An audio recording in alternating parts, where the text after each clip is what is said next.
देवी सितपङ्कजासनवरा सीनाक्षमालाकरा वीणा झङ्कृति नष्ट सर्वजडतां स्मेरप्रफुल्लानना या वाक्यार्थपदप्रमाणविभवां या सर्वभाषात्मिका तां वाचामधिदेवतां भगवतीं वंदे सदा भारतीं. हरिओम. नमो नमः. हे जे विद्वान आहे तिकडे बसलेले डॉक्टर सूरज पंडित, म्हणजे सूर्यासारखं प्रखर पांडित्य त्यांच्याकडे आहे, परंतु इतिहासकार जो असावा ना तो नेहमी नम्र असावा. नम्र आहेत ते. कारण जर मलाच सगळं समजतं आणि दुसऱ्या इतिहासकारांना समजत नाही असा जर भाव आला ना तर आपलं संशोधन वाया जातं. आणि त्यामुळे मातीशी घट्ट रुजलेला तोच मातीवरती बसून आपल्याला छान गप्पा सांगू शकतो. त्यामुळे हे असं व्यक्तिमत्व आहे. तर आजचा विषय असा जो आहे तो आपली जी भारतीय संस्कृती आहे ती त्याच्यामध्ये फक्त श्रद्धा होती का तर नाही आहे. त्याच्यामध्ये विवेक आहे, सातत्य आहे, नीतिमत्ता आहे आणि त्या सगळ्या ह्याच्यामुळे एक स्थैर्य आलेलं आहे. आणि त्यामुळे प्रत्येकाला आपल्या संस्कृतीविषयी अधिक जाणून घेण्याची इच्छा आहे, अधिक जाणून घेण्याची इच्छा आहे. कारण असं म्हणतात की न गुरोः अधिकं तत्त्वं, आणि गुरुपेक्षा असं मोठं तत्त्व नाही आहे आणि शिष्यापेक्षा कुणी परमश्रद्धाळू असा नाही आहे. मग असं जेव्हा आपण ऐकत जातो तर हा मौर्य काळाचा जो इतिहास सरांनी सांगितलेला आहे आपल्याला, मौर्य साम्राज्य, तर तो इतिहास असाच पुढे जात असताना आपल्याला ऐकायची गोष्ट आजची आर्य चाणक्य आणि त्यांचा शिष्य जो आहे चंद्रगुप्त मौर्य ह्यांची. आता चंद्रगुप्त मौर्य म्हणजे फक्त एक राजा होता का की ज्याने काही फक्त खूप मोठी आक्रमणं करून राज्य मिळवलं? तसं नव्हतं काही. तर चंद्रगुप्त मौर्य अतिशय धर्मशील राजा होता. शेवटी तर त्यांनी जैन धर्म स्वीकारला आणि त्यांचा अंगीकार करून पालन पण केलं. तर अशा प्रकारचे राजे आपल्याकडे होते आणि म्हणून ती गोष्ट सांगण्यासाठी आज आपल्याकडे डॉक्टर सूरज पंडित आलेले आहेत. पहिला तर भारतीय इतिहास संकलन समिती कोकण प्रांत बोरिवली विभागाच्या अध्यक्षा पूजाताई कुलकर्णी यांनी मला जेव्हा जबाबदारी दिली की वक्तांचा परिचय करून द्यायचा तर माझ्यावर खरं तर दडपण आलं. का तर म्हणजे जिस स्कूल के हम विद्यार्थी है वहाँ के ये प्रिंसिपल रह चुके हैं. पण दुसरी गोष्ट जेव्हा मला कळली की बाबा हे तर आमचे इनहाऊस आहेत. इनहाऊस म्हणजे काय तर भारतीय इतिहास संकलन समिती कोकण प्रांताचे हे युवा विभाग प्रमुख आहेत. त्यामुळे थोडंसं बरं वाटलं की मुली ठीक आहे आपण ही जबाबदारी घेऊ आणि सरांचं जे परिचय आहे तो आपण सर्वांना करून देऊ. तर डॉक्टर सूरज अविनाश पंडित हे साठे महाविद्यालय म्हणजे पार्लेटिक विद्यालय असोसिएशनचे वाईस प्रिन्सिपल आहेत. ते प्रोफेसर आणि HOD आहेत ancient Indian culture and Buddhist स्टडीजचे. त्यांना मुंबई युनिव्हर्सिटीकडनं कान्हेरी गुफांवर डॉक्टोरियल थिसिस केल्यामुळे PhD मिळालेली आहे, जी त्यांनी AP जामखेडकर सरांच्या मार्गदर्शनाखाली केलेली आहे. त्यांनी बरेच राष्ट्रीय आणि आंतरराष्ट्रीय रिसर्च प्रोजेक्ट्स केले आहेत. त्यांचे मुख्य प्रोजेक्ट्स हे कोकण विभागातील सोपारा, कल्याण, चौल आणि मुंबई इथल्या आर्किओलॉजिकल आणि हेरिटेज साईट्सशी संबंधित आहेत. मुंबईवर संशोधन केल्यामुळे त्यांना युनेस्कोच्या एडिटोरियल टीमने architecture, monuments and urbanization of silk रोड्सवर चॅप्टर पब्लिश करण्यासाठी आमंत्रित केले होते. त्यांनी ॲज अ कन्सल्टंट म्हणून महाराष्ट्र गव्हर्मेंट ऑफ इंडिया आणि ओरिसासोबत निगडीत काम केलेलं आहे. महाराष्ट्र गव्हर्मेंटसोबत अजंठा, शिशुपालगड आणि बोधगया हे त्यांचे विषय होते. त्यांनी 10हून अधिक पुस्तकं प्रदर्शित केली आहेत आणि 90हून जास्त रिसर्च पेपर्स त्यांचे बघण्यात आलेले आहेत. त्यांच्या पुस्तकांची नावांसारखीच त्यांचं व्यक्तिमत्वही दिसून येतं. ते म्हणजे महाराष्ट्रातील बुद्धलेणा, Mumbai beyond Bombay, stories in stones ही त्यांची प्रसिद्ध झालेली पुस्तकं आहेत. Art history, urban archaeology, heritage tourism and Buddhist studies यांचे हे त्यांचे मुख्य क्षेत्र आहेत रिसर्चचे. त्यांना फेलोशिप मिळालेली आहे वलोनिया ब्रसेल्स कडून 2020-2021 साली. वसंत गोपाळ खरे फेलोशिप त्यांना मिळाली आहे महाकाली गुंफांच्या संशोधनानिमित्त 2016 मध्ये. त्यांना श्रीलंका असोसिएशननी बुद्धिस्ट स्टडीजसाठी श्रीलंकाला सुद्धा आमंत्रित केलं होतं 2010मध्ये. वारसा मुंबईचा यासारखे विशेष त्यांच्या लेखण्या आपण लोकमत आणि महाराष्ट्र टाइम्ससारख्या न्यूजपेपर्समध्ये सुद्धा वाचलेल्या आहेत. ते अनेक शैक्षणिक संस्थांचे आजीवन सदस्य आहेत, ज्यापैकी एशियाटिक सोसायटी फॉर मुंबईचे MMPV काणे इन्स्टिट्यूट ऑफ रिसर्चचे ते डॉक्टोरियल स्टुडंट्सचे गाईड देखील आहेत. त्यांनी आजवर असंख्य स्टुडंट्सना मार्गदर्शन करून इतिहासाशी त्यांची नाळ जोडली आहे. इतिहास हे बोरिंग नसून त्यात करिअर करायला प्रेरितसुद्धा केलेले आहे. अशा या हाडाच्या मास्तरांना मी इतिहास कट्ट्याच्या 3ऱ्या पर्वाची दुसरी गोष्ट म्हणजेच भाग 2साठी आमंत्रित करते. डॉक्टर सूरज अविनाश पंडित. मला नेहमी इथे यायला आवडतं, कारण इथे एक सोहळा असतो आणि तो सोहळा आपल्या लोकांचा असतो, त्यामुळे खूप छान वाटतं. आज इकडे समोर बघताना खूप ओळखीचे चेहरे दिसत आहेत. माझे काही नातेवाईक आहेत, आप्त आहेत, परिचित आहेत, मित्र आहेत आणि इतिहासाचे खूप सारे चाहते आहेत. त्यामुळे छान वाटतं इकडे बोलायला. मागे मी कान्हेरीवर पण एकदा एक सेशन केलं होतं, आता मागच्या महिन्यात एक झालं, आता एक आहे. खूप मजा येते आणि ह्याचं सगळं श्रेय ही जी कमिटी आहे इथे, आधीची कमिटी, आता मागच्या वेळेपासून जी नवीन कमिटी आहे, त्यांनी जी ऊर्जा इथे निर्माण केली आणि ती सगळी आपल्यामध्ये स्थापित केलेली आहे, त्याची ही परिणती आहे असं मला वाटतं. सो मी पहिले ही ऊर्जा उत्पन्न करून आपल्या ठाई स्थापित करणाऱ्या कमिटीचे आभार मानतो की तुम्ही आम्हाला सगळ्यांना एकत्र येऊन गप्पा मारायची संधी इकडे उपलब्ध करून दिलीत. मागच्या वेळेला मी व्याख्यानाची सुरुवात करताना आपल्याला सगळ्यांनाच परिचित असलेले चाणक्य डॉक्टर द्विवेदी यांच्या संदर्भाने सुरुवात केली होती. यावेळेला व्याख्यानाची सुरुवात करताना मी आणखीन एका विद्वानाची आठवण करून व्याख्यानाची सुरुवात करणार आहे. याचं कारण ज्यांच्यामुळे मी इथे येऊन उभं राहून बोलू शकतो त्यांची आठवण करणं सुरुवातीला हे अगदी क्रमप्राप्त आहे. अर्थात डॉक्टर जामखेडकर माझे गुरु आहेत आणि त्यांच्या बाबतीत तर मी असं म्हणतो की परिसानी लोखंडाचं सोनं होतं, पण आमचा परिस इतका कसाचा आहे की त्यांनी दगडाचं पण सोनं केलं आहे. त्यामुळे त्यांची आठवण वेगळी करायची काही गरज आहे असं मला वाटत नाही, कारण मी बोलायला उभं राहिल्यावर मागे ते उभेच असतात, त्यांच्याशिवाय बोलणं शक्य नाही आहे. पण पुरातत्व हा विषय आपल्यापर्यंत पोचावा किंवा आमच्या पिढीतसुद्धा मला असं वाटावं की नाही, जाऊन शिकायला पाहिजे आर्किओलॉजी, काहीतरी वेगळं आहे, हे आमच्यापर्यंत पोचवण्याचं काम केलेले डॉक्टर ह.धी. सांकळिया, ज्यांनी एक पुरातत्व हा विषय म्हणून उभा नाही केला तर ती चळवळ म्हणून उभी केली. आणि त्यांनी पहिल्यांदा आपल्या मनामध्ये हे जे काय औत्सुक्य होतं ते समजून घेऊन पुरातत्वीय पुराव्यांचा साहित्याशी सांगड घालून इतिहास कसा लिहिता येईल हा एक यशस्वी प्रयोग करून दाखवला. अर्थात त्यांच्या काही प्रयोगांना यश आलं, काही प्रयोगांना यश नाही आलं, पण शेवटी म्हणजे आपल्याला कुठे जातोय तो प्रवास महत्त्वाचा, कारण त्या प्रवासात खूप शिकायला मिळतं आणि त्यांच्या त्या प्रवासातनं आम्ही अजून शिकतोत.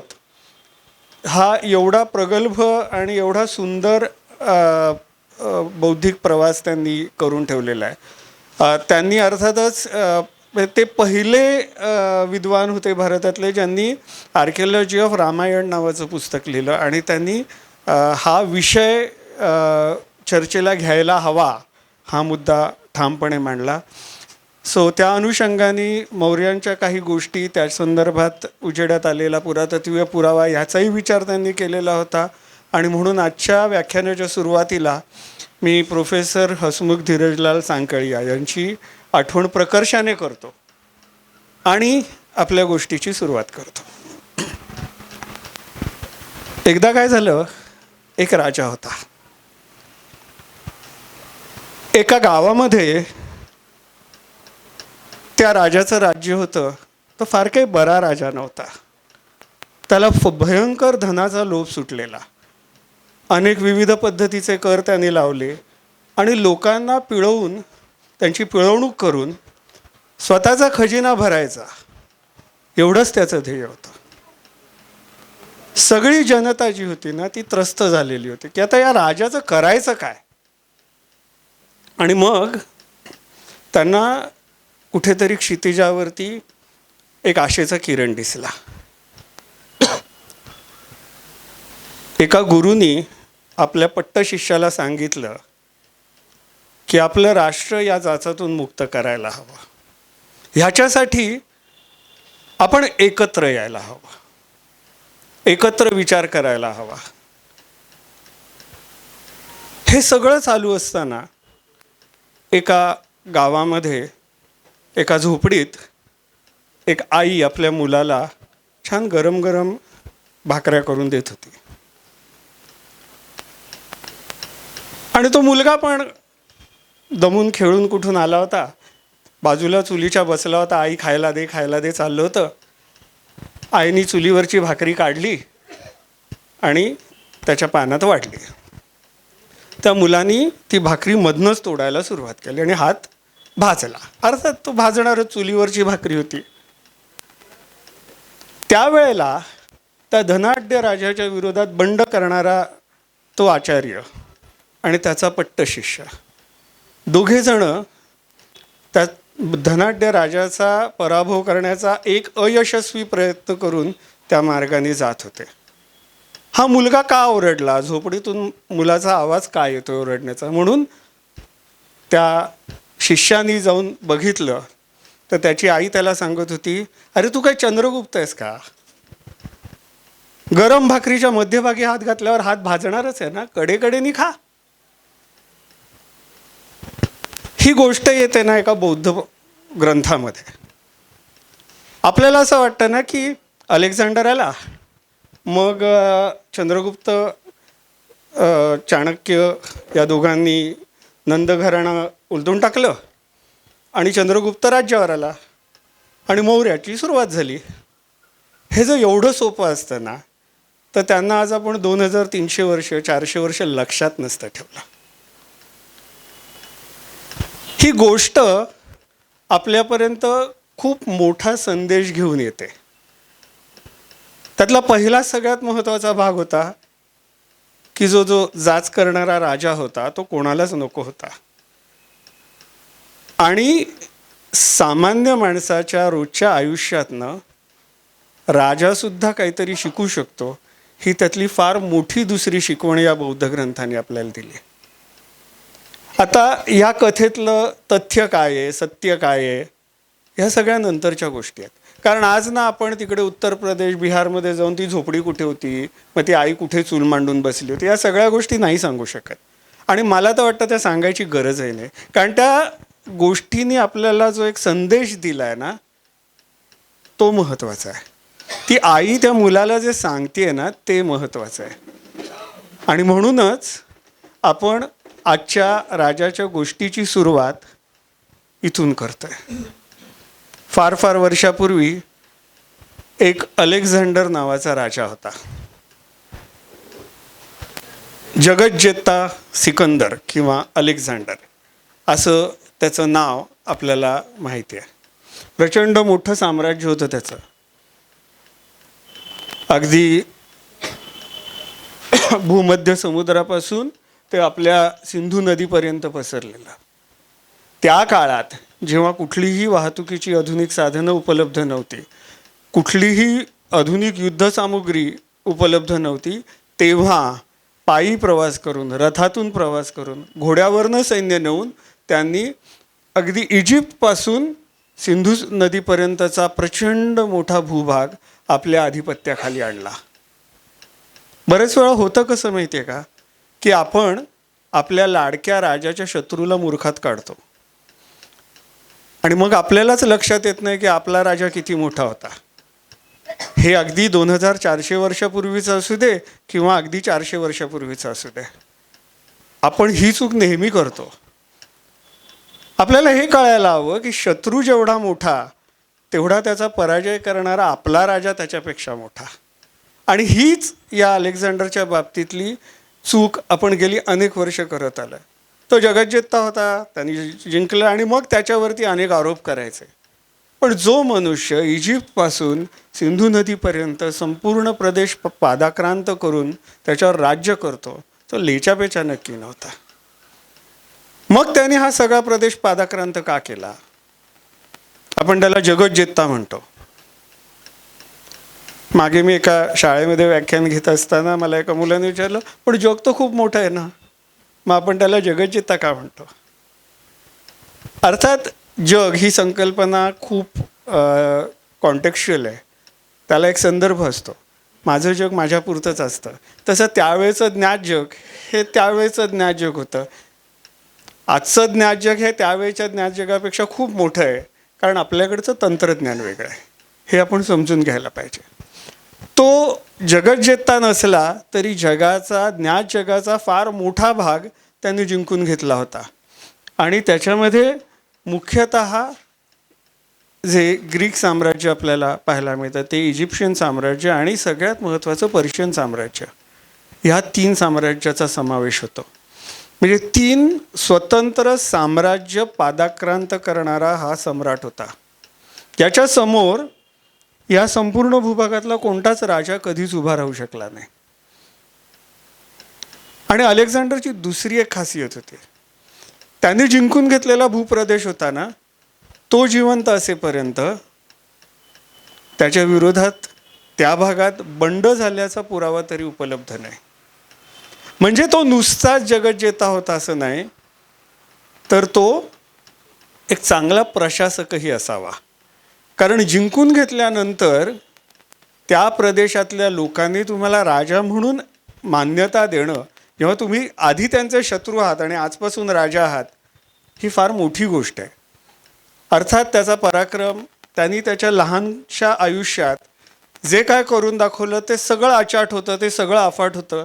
आणि म्हणूनच कदाचित चंद्रगुप्ताला कधीतरी त्याला भेटावं असं आयुष्यात वाटलं असावं. त्याची कारणं आपण नंतर बघणार आहोत, त्याची चर्चा आपण करणार आहोत. पण सगळ्यात महत्त्वाचं, तो जग जिंकायला निघाला होता का? अलेक्झांडर हा जग जिंकायला निघाला होता का, हा प्रश्न आहे. त्याला पर्शियन साम्राज्याचा नाश करायचा होता. का? कारण आपण हिंदी सिनेमात बघतो तसं खानदानी दुश्मनी वगैरे ह्या सगळ्या प्रकार त्याच्यामध्ये येतात. कारण 2 शेजारचे राज्य, जसं कौटिल्य आपल्याला सांगतो की they are the natural enemies, नैसर्गिक शत्रू आहेत. 2 शेजारी हे नैसर्गिक शत्रू असतात. त्याप्रमाणे हे दोघं नैसर्गिक शत्रू होते आणि त्याच्यातनं अनेक पिढ्या चालत आलेला वाद त्यांनी एकदाचा संपवून टाकला अलेक्झांडरने. आणि त्याच्यात त्यांनी जे शौर्य गाजवलं ते आजही आपल्याला माहिती आहे.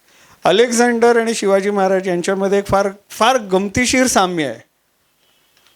शिवाजी महाराजांचा दक्षिण दिग्विजय आणि अलेक्झांडरचं हा साम्राज्य विस्तार, दोघांबरोबर इतिहासकार होते. त्यांना खात्री होती की आपण जिंकून येणार आहोत. तिथे कुठेही त्या दोन्हीही सम्राटांच्या किंवा महाराजांच्या मनामध्ये किंतु नव्हता की मी जिंकून येईन, नाही येईन, आज इतिहास मला काय लक्षात ठेवेल. हा जो कॉन्फिडन्स आहे ना, आपल्या सामर्थ्यावरचा, आपल्या पराक्रमावरचा आणि आपल्या माणसांवरचा, हा या दोघांकडे दिसतो. सो अलेक्झांडर हा लेचापेचा नक्की नव्हता. आणि त्याच्या समोर एक विखुरलेला भारत होता. एका प्रचंड साम्राज्यासमोर, जे 3 छोट्या छोट्या साम्राज्यांनी मिळून बनलेलं असं, 3 मोठ्या मोठ्या साम्राज्यांनी मिळून बनलेलं असं एक अतिप्रचंड साम्राज्य, आणि त्याच्या समोर आपापसात भांडणारा भारत. आणि म्हणूनच तो सिंधू नदीपर्यंत पोचायचा विचार करू शकला. नाहीतर त्यावेळेला जर आपण एकजूट असतो तर अलेक्झांडरच्या मृत्यूनंतर 20 वर्षात ज्या गोष्टी घडल्या त्या अलेक्झांडरच्या काळात घडल्या असत्या. आणि अलेक्झांडरनी पुन्हा कधीही किंवा पहिल्यांदा सुद्धा या भारतीय उपखंडाकडे नजर वर करून बघायची प्रज्ञा केली नसते. आज जी आपण गोष्ट ऐकणार आहोत ना, ती याच राष्ट्रबांधणीची आहे की हे राष्ट्र कसं बांधून काढलं. चंद्रगुप्त म्हटल्यानंतर आपल्याला फक्त एवढंच वाटतं की नंदांचा नाश करून मौर्य साम्राज्याची सुरुवात करणारा हा एक राजा होता आणि तो जैन धर्माची उपासना करून त्यांनी प्राणत्याग केला. आणि खरंच चंद्रगुप्ताबद्दल ह्याच्यापेक्षा जास्त फारशी माहिती उपलब्ध नाही. का झालं असेल असं? परत मी शिवाजी महाराजांकडे येतो. शिवाजी महाराजांची समकालीन किती साधनं उपलब्ध आहेत आपल्याकडे? 400 वर्षापूर्वीची आहेत. हे आपण 2400 वर्षापूर्वीचं बोलतोय. अर्थात जी साधनं उपलब्ध आहेत त्या साधनांच्या आधारे आपण हा काळ समजून घेण्याचा आज प्रयत्न करणार आहोत. आणि म्हणून एका राजाची गोष्टमध्ये आज आपण चंद्रगुप्ताला भेटूया. हा चंद्रगुप्त होता कोण? तो अचानक आला कुठून? नंद घराण्याच्या शेवटच्या राजाचा नाश करणारा हा चंद्रगुप्त कुठून काहीच नसताना एका आचार्याच्या मनामध्ये राग उत्पन्न होतो. त्याला अशी इच्छा उत्पन्न होते की हे राष्ट्र बांधून काढलं पाहिजे. हे जे काय चाललंय ते बरोबर नाही आहे. हे बदलायला हवं आणि हे आपणच बदलायला हवं. हा विचार त्याच्या ठेवी उत्पन्न होतो आणि त्याच्या हाताशी एक तरुण मुलगा 17-18 वर्षाचा जो या प्रेरणेने जागा होतो आणि त्याच्याबरोबर चालायला लागतो. तो येतो कुठून? त्याच्या पूर्वायुष्याबद्दल सुद्धा फारशी माहिती आपल्याकडे उपलब्ध नाही. चंद्रगुप्ताबद्दल प्राथमिक माहिती मिळते ती सगळी ग्रीक साधनांमधनं मिळते. जी अलेक्झांडर बरोबर आलेले ग्रीक होते किंवा त्यांनी जे काय लिहून ठेवलंय ते नंतरच्या ग्रीक साहित्यिकांनी इतिहासकारांनी जे नमूद केलेलं आहे त्याच्यावरनं आपल्याला चंद्रगुप्ताची माहिती मिळते. म्हणजे भारतामध्ये आपली परिस्थिती अशी होती की 1788-89 पर्यंत चंद्रगुप्त मौर्य ही एक कविकल्पना आहे. ती तशी असू शकते का? कोणतरी एक छोटा मोठा राजा होता आणि मग मुद्रा राक्षससारखं नाटक त्याच्याभोवती लिहिलं गेलं आणि त्याला एक मोठं वलय निर्माण करून आपल्यापर्यंत दाखवलं गेलं, अशी धारणा आपल्या काही विद्वानांमध्ये होती. एक एशियाटिक सोसायटी ऑफ बंगाल हे कलकत्ता त्यांचं एक जर्नल चालू झालं 1784 साली आणि नाही 1789 साली.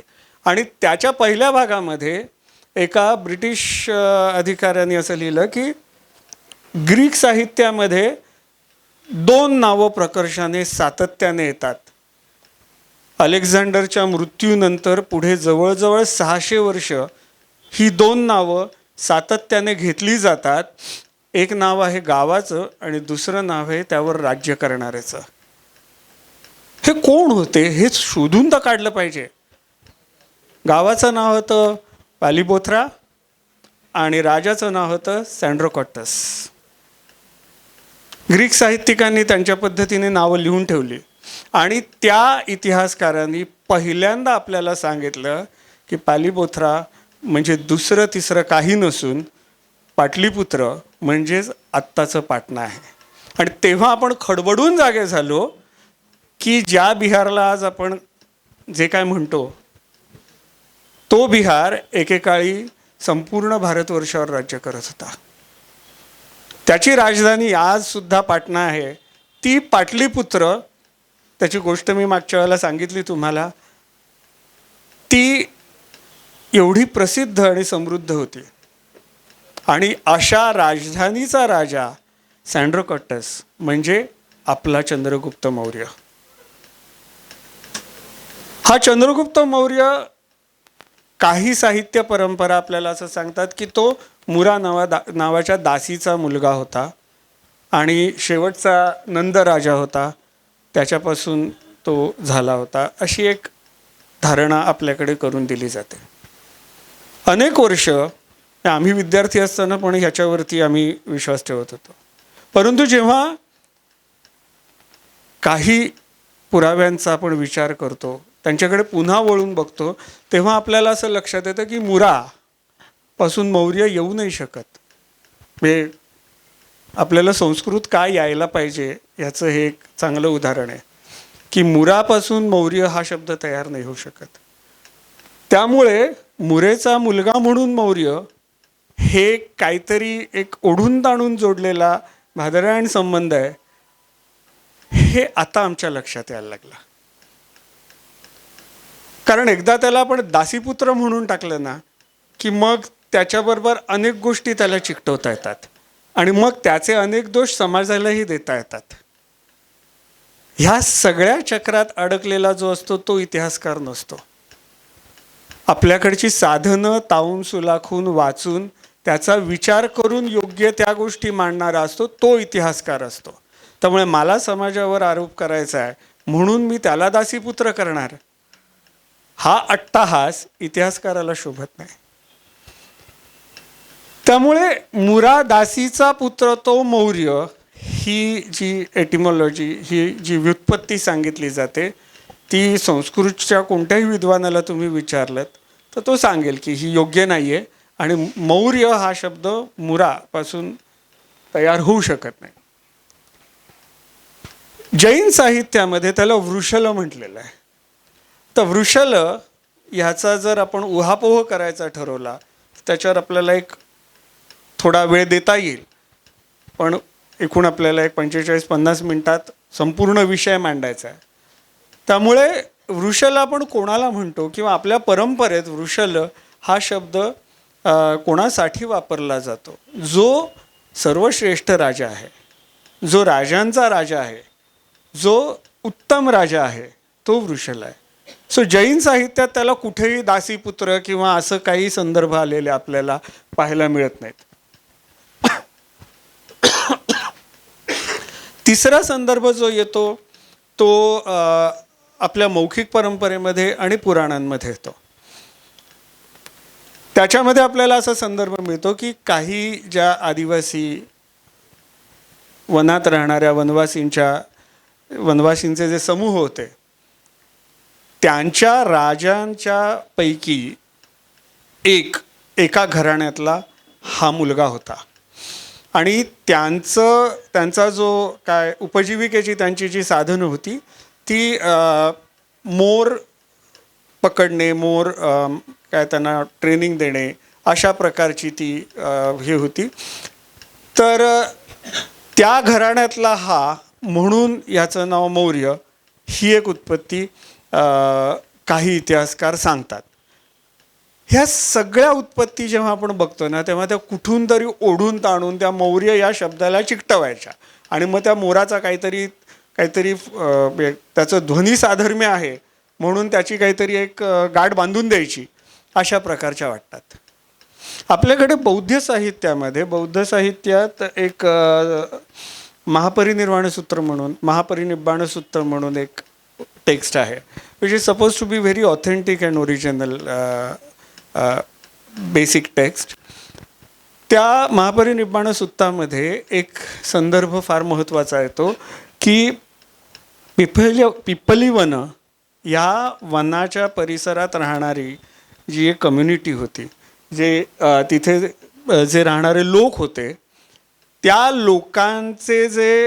लोकांमधलं जे राजघराणं होतं त्यांचं नाव मौर्य होतं आणि हे इसवी सनापूर्वी 5व्या शतकातली गोष्ट ते सांगतात. म्हणजे जेव्हा भगवान बुद्धांचं महापरिनिर्वाण झालं तेव्हा त्यांचा जो अस्थिकलश होता तो एका ठिकाणून दुसऱ्या ठिकाणी नेण्याचं काम ह्या मौर्य राजांनी केलं.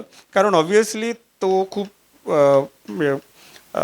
व्यवस्थित नेणं अपेक्षित होतं, त्याला एक त्यांनी प्रोटेक्शन देणं अपेक्षित होतं आणि म्हणून त्या राजघराण्याला ते काम दिलं गेलं आणि तो अस्थिकलश नेण्याचं काम मौर्य या राजघराण्याने केलं. म्हणजे आत्ता आपण पिपली वन हे उत्तर प्रदेशातला एक भाग आहे. त्याचा आता बराच अभ्यास झाला आहे त्याच्यावरनं, त्याचं लोकेशनसुद्धा आपल्याला अंदाजे माहिती आहे आणि ते उत्तर प्रदेशामध्ये येतं. आता आपण तेवढ्यावरती थांबू कारण पुन्हा त्याचे पुरातत्वीय आणि त्याचे मुळातले शिलालेखांमधले संदर्भ बघणं हे काय आत्ता आपलं ऑब्जेक्टिव्ह नाही आहे. सो ही जी चौथी व्युत्पत्ती इथे मांडलेली आहे ना ती बऱ्यापैकी कन्व्हिन्सिंग वाटते लॉजिकली की एखाद्या लहान राजघराण्यातलं हे बाळ किंवा हा मुलगा काही कारणामुळे जे आपल्याला मुद्रा राक्षसामध्ये पण पाहायला मिळतं, पुराणांमध्ये पण त्याचे उल्लेख मिळतात की काही कारणामुळे त्याला त्याच्या वडिलांचा मृत्यू झाला आणि त्याला राज्यत्याग करून ते सगळं सोडून बाहेर पडायला लागलं. त्याची आई तो बाळ असताना त्याला घेऊन बाहेर पडली आणि मग त्या माऊलीनी स्वतः कष्ट करून त्याला वेगवेगळ्या प्रकारचं शिक्षण कसं देता येईल, त्याला सक्षम राजा बनवण्याच्या दृष्टीने काय करता येईल हा विचार करून त्याला घडवलं आणि मग तो योग्य हातात सापडला आणि चाणक्याने त्या मातीला चांगला आकार दिला आणि मग पुढे भारतवर्षाचा इतिहास घडला. पण ही जी व्युत्पत्ती आपल्याला दिसते की मौर्य या राजघराण्यापासून एका छोट्या राजघराण्यातून तो आला आणि तो पुढे मगधाचा सम्राट बनला, ही बऱ्यापैकी कन्व्हिन्सिंग वाटते. परत दुसरा एक भाग आपल्याला या सगळ्यामध्ये पाहायला मिळतो की एका बाजूला अलेक्झांडर आहे आणि दुसऱ्या बाजूला नंद आहेत आणि ह्या दोन बलाढ्य शक्तींच्या मध्ये राष्ट्र एकसंध असावं, राष्ट्र बांधणी व्हायला हवी या भावनेनी प्रेरित झालेला चंद्रगुप्त आहे, अर्थात त्याच्या गुरूंच्यामुळे, पण तो तिथे आहे. हे कार्य एकट्याचं नाही आहे, हे काम एकटा माणूस नाही करू शकत. म्हणजे बरेच वेळा असं होतं की आम्ही एखाद्या विद्यार्थ्याला सांगतो की बाळा हे करायचं आहे आणि तो मुलगा कामाला लागतो आणि तो मुलगा काम करतो करतो करतो करतो आणि ते काम काही पूर्ण होत नाही, कारण ते एकाने करायचं कामच नसतं. हे आपल्याला सुद्धा आज दिसतं. पण एखादी व्यक्ती अशी असते की त्या व्यक्तीला सांगितलं की हे काम झालं पाहिजे बरं का, पण तो माणूस एक अर्ध्या पाऊण तासामध्ये परत येऊन तुमच्या बाजूला बसतो आणि म्हणतो काम होईल सर, काळजी नका करू, माणसं कामाला लागली आहेत. हा जो स्वभावातला भाग आहे हे चंद्रगुप्त आणि चाणक्याच्या स्वभावाचं वैशिष्ट्य आहे. एक सत्ता नाही दोन सत्ता उलथून लावायच्या बलाढ्य हे काम यांनी एकट्याने होणं शक्य नाही आहे. मुद्रा राक्षसामध्ये सुद्धा पर्वतक राजा हा त्यांचा अलाई असतो, म्हणजे त्यांचा संधी असतो, हे अगदी स्पष्टपणे आपल्याला वाचायला मिळतं. समकालीन काही ग्रीक इतिहासकारांनी सुद्धा अशा प्रकारचे उल्लेख आपल्याला केलेले दिसतात. सो ही जी सगळी आपल्याला नावं दिसत आहेत ती फार गमतीशीर नावं आहेत. ह्यातली काही नावं जी तुम्ही बघाल तर शक, यवन आणि बाल्लिक ही तीन नावं या दृष्टीने फार महत्त्वाची आहेत. आपण आज अनेक वेळेला अखंड भारत ही संकल्पना मांडतो.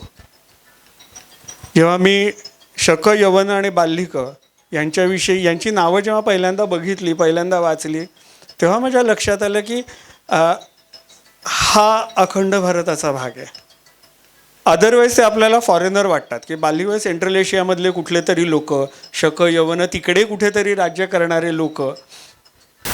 सो तिकडे कुठेतरी राज्य करणे आपला काय संबंध होता त्यांच्याशी, तरी पण मग ते चंद्रगुप्ताशी हात मिळवणी करून आले. ह्याचं कारण त्यांचा एक कॉमन शत्रू असणार आणि तो अलेक्झांडर असणार आणि म्हणून ते एकत्र आले असते. हे कारण असूही शकतं, माझं काही ना नाही आहे. पण जेव्हा आपण त्या काळच्या भारतवर्षाचा विचार करतो, त्या काळच्या अखंड भारताचं चित्र आपल्या डोळ्यासमोर आणतो, तेव्हा अफगाणिस्तान, पाकिस्तान किंवा मध्य आशियाचा काही भाग जो त्यावेळी भारतवर्षाचा भाग होता, हे सगळे राजे एकत्र आलेले आहेत आणि ह्यांना एकत्र आणण्याचं काम चंद्रगुप्त चाणक्यांनी केलेलं आहे. म्हणजे हिमालयाच्या कुशीतले पर्वतक आणि हे सगळे तर तुम्हाला दिसतातच आहेत, जे पेरिफेरियल किंग्स म्हणू आपण, जे अगदी धनानंदाच्या कोर राज्यामध्ये नव्हते, पण अर्थात धनानंदाचा किंवा अलेक्झांडरच्या कोणाच्याही जाचाला कंटाळलेलेच असणार आहेत हे, आणि म्हणूनच ते चंद्रगुप्ताबरोबर आले. पण ह्या सगळ्या इतिहासाला हा एक वेगळा पैलू आहे जो आपण समजून घेतला पाहिजे. ह्या बाल्लिक लोकांना तेव्हा कदाचित असं वाटत नसेल की, किंवा तेव्हा वाटत नसेल, कारण तक्षशिलेच्या उत्खननामध्ये आपण पुढच्या गोष्टीमध्ये बघणार आहोत की तक्षशिलेच्या उत्खननात काय काय सापडलं आहे, सोन्याचे दागिने काय आहेत आणि चांदीच्या गोष्टी काय आहेत, या सगळ्या आपण बघायचा प्रयत्न करू. पण या बाल्लिकांना नक्की वाटत नसणार आहे की ते काय, ते भारतात चालले ते चालू दे, आपल्याला काय करायचं, आपला काय संबंध, कारण ते भारतवर्षाचा, अखंड भारताचा एक भाग होते आणि तेच स्वप्न आज सुद्धा आपल्यापैकी अनेक जण बघतायत. त्यामुळे आपण मौर्य साम्राज्याचा विचार करताना नंदांकडनं चंद्रगुप्ताकडे आलेलं साम्राज्य ते केवढं होतं तर ते आपल्याला दिसतंय तिथे की नंदांचं बऱ्यापैकी मोठं साम्राज्य होतं, पण ते केवढं होतं आणि चंद्रगुप्त आणि त्याचा मुलगा आणि नातू ह्यांनी ते किती वाढवलं हे पण आपण बघतोय. सो आपण जेव्हा इकडे बघतो की हे जे मूळ साम्राज्य आहे नंदांकडून चंद्रगुप्ताला मिळालेलं ते एवढंच आहे, आणि त्याच्या पलीकडचं जे आपल्याला साम्राज्य दिसतं ते हिंदुकुशच्या काबूल कंधारच्या अजून खूप पलीकडचं. हिंदुकुशाच्या अल्याड पल्ल्याडच्या सगळ्या गोष्टी त्यांनी पहिल्या टप्प्यात घेतल्या, परंतु नंतर जेव्हा सेल्युकस निकोटरचा पाडाव झाला, पराभव झाला, त्याविषयी आपण बोलू नंतर, तेव्हा हा संपूर्ण अफगाणिस्तानचा उरलेला भाग सुद्धा मौर्य साम्राज्याला जोडला गेला. म्हणजे 3 टप्प्यामध्ये ह्या सम्राटांनी चंद्रगुप्तानी आपला साम्राज्य विस्तार केलेला आपल्याला दिसतो. आणि मग आपल्याला लक्षात येतं की या माणसाच्या बाबतीत फारसं का लिहिलं गेलं नाही, कारण हा माणूस बहुतेक कायम हेच करत असणार आहे. जो स्वतः काम करत असतो ना त्याला स्वतःची जाहिरात करायला वेळ नसतो. आणि चंद्रगुप्त काय, शिवाजी महाराज काय, हे असेच आहेत. त्यांचं महत्त्व आपल्याला अजून जास्त कळतं जेव्हा आपण आपले समकालीन राजकीय नेते बघतो.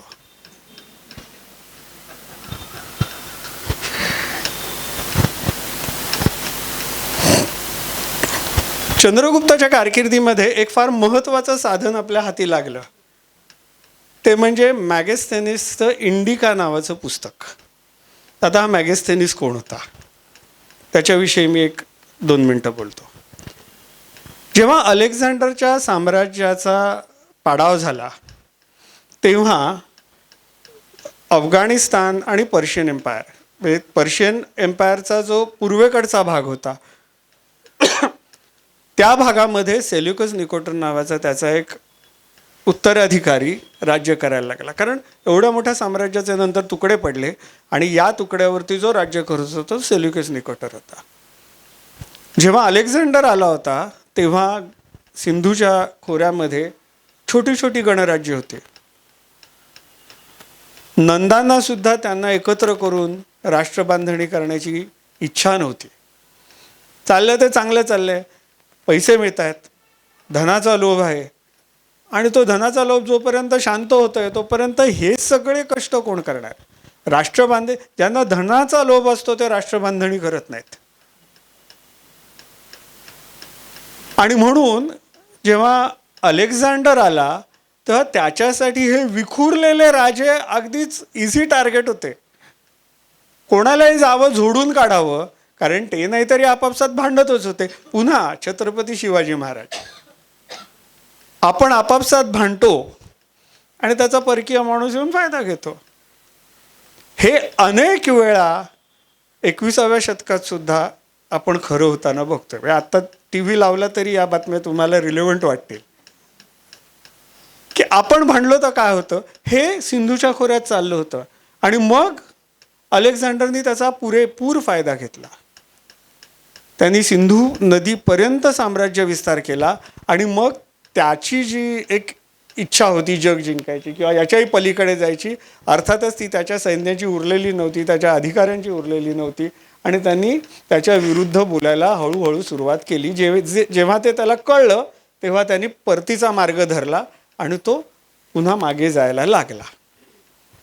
20 वर्षानंतर जेव्हा त्याच्याच उत्तराधिकाऱ्याने आपण सिंधू नदीचा प्रदेश घेऊ हे स्वप्न बघितलं तेव्हा त्याच्या प्रचंड सैन्याचा पराभव एकट्या चंद्रगुप्ताने केला होता. ह्याचं कारण त्या 20 वर्षामध्ये त्यांनी हा अखंड भारत बांधून काढला होता. तिथे तुकडे नव्हते, तिथे प्रत्येक राजा राष्ट्रप्रेमाने पेटलेला होता. तो स्वतःचं सैन्य घेऊन डिसिसिव्ह लढाई, मारून टाकू, मागे नाही हटायचं, यानी उभा होता. जो त्याचा मांडलिक होता, जो त्याचा अधिकारी होता, तो प्रत्येक माणूस तिथे होता. आणि म्हणून चंद्रगुप्ताच्या कारकिर्दीच्या उत्तरार्धामध्ये जेव्हा सेल्युकस आणि चंद्रगुप्त हे दोघं युद्धभूमीवर समोरासमोर उभे राहिले, तेव्हा ग्रीक इतिहासकार सांगतात की सेल्युकसनी बऱ्यापैकी मार खाल्ला आणि मग दोघांमध्ये तह झाला. तह झाला तो काय झाला तर चंद्रगुप्त मौर्यानी सेल्युकस निकोटरला 500 हत्ती दिले. आता हत्ती दिले ह्याचं एक महत्त्व आहे. आपण जेव्हा युद्धभूमी बघतो, आत्ता युद्धभूमीवर जे टँक काम करतात म्हणजे रणगाडे जे काम करतात ते काम हत्ती करतात. प्राचीन काळच्या युद्धाचा थोडक्यात विचार केला तर. आता मी अगदीच ढोबळमाने सांगतोय कारण आपण हा विषय समजून घेण्याचा प्रयत्न करतोय. तुम्ही विचार करा, तुम्ही शस्त्र घेऊन युद्धभूमीवर उभे आहात, तुमच्या हातात तलवारी आहेत, भाले आहेत आणि अजून इतर शस्त्र आहेत आणि समोर 500 हत्ती आहेत. हा जो एक इम्पॅक्ट आहे युद्धभूमीवरचा तो फार मोठा आहे. सो त्या तहामध्ये चंद्रगुप्ताने सेल्युकसला 500 हत्ती दिले आणि त्या दोघांमध्ये म्हणजे चंद्रगुप्त मौर्य आणि सेल्युकस निकोटर यांच्यामध्ये या दोन्ही राजघराण्यांमध्ये राजकीय वैवाहिक संबंध प्रस्थापित झाले. आता कोणी कोणाची मुलगी कोणाला दिली ह्याच्याविषयी अत्यंत संदिग्धता इतिहासाच्या पुराव्यांमध्ये आहे. आज आपण जे काय ढोबळमाने मानतो की सेल्युकस निकोटरची मुलगी जी हेलेन होती तिचा विवाह चंद्रगुप्त मौर्याशी झाला, ह्या वाक्याला इतिहासात कुठलाही पुरावा उपलब्ध नाही. हे एक गृहीतक आहे आणि अर्थात ते सत्य असू शकतं. ते असत्य असेल किंवा असत्यच आहे असा काय माझा दावा नाही, परंतु कुठलाही ठोस पुरावा उपलब्ध नाही. एक गृहीतक म्हणून हे मांडण्यात आलं आणि एकच गृहीतक आपण वारंवार लोकांच्या डोक्यावर मारल्यानंतर ते सत्य आहे असं लोकांना वाटायला लागतं. ही गोष्ट काय 21व्या शतकात घडते असं नाही. सो हा सेल्युकस निकोटर जेव्हा पळून गेला तेव्हा जो तह झाला त्या तहाच्या अंतर्गत अजून एक कलम होतं आणि त्या कलमान्वये चंद्रगुप्त मौर्याच्या दरबारामध्ये सेल्युकस निकोटरचा एक ॲम्बॅसेडर, ज्याला आपण वकील असं म्हणतो मराठीमध्ये, तो वकील नेमण्यात आला आणि त्याचं नाव होतं मॅगेस्थेनिस. आता वकील हा अत्यंत हुशार माणूस असतो. म्हणजे एक वकिलाचा रोल काय असतो हे आपल्याला कळण्यासाठी एक उदाहरण तुम्हाला आठवण करून देतो. सगळ्यांना माहिती आहे उदाहरण. अफजल खानाच्या वधामध्ये जे महत्त्वाचा रोल जो बजावला गेला आहे तो वकिलांनी बजावलेला आहे. म्हणजे अफजल खानाचा वध छत्रपतींच्या हस्ते झाला, पण त्याच्या आधी अफजल खानाच्या अहंकाराने त्याचा वध केला होता आणि तो अहंकार फुलवण्याचं काम त्या वकिलांनी केलं होतं. वकील हे असे असतात आणि अशा पद्धतीचे वकील, ज्याला आपण ॲम्बॅसेडर म्हणतो, तो चंद्रगुप्त मौर्याच्या दरबारामध्ये सेल्युकसनी पाठवलेला होता. तो अनेक वर्ष तिथे होता आणि मागच्या वेळेला जे आपण पाटलीपुत्रचं वर्णन किंवा त्याच्या राजवाड्याचं वर्णन ह्या सगळ्या गोष्टी बोललो ते सगळं या माणसाने लिहून ठेवलं आहे. हा एक तिसराच माणूस आहे ज्याचा भारतवर्षाशी काही संबंध नव्हता आणि त्या माणसाने एकूणच चंद्रगुप्त राजा म्हणून कसा आहे, भारतवर्ष देश म्हणून कसा आहे हे लिहून ठेवलं. आणि हे चंद्रगुप्ताच्या कारकिर्दीच्या उत्तरार्धातलं वर्णन आहे, जेव्हा तोही स्तंभित होतो की हे राष्ट्र असं कसं घडू शकतं. अर्थात दुर्दैवाने हे अख्खं पुस्तक आपल्याकडे उपलब्ध नाही.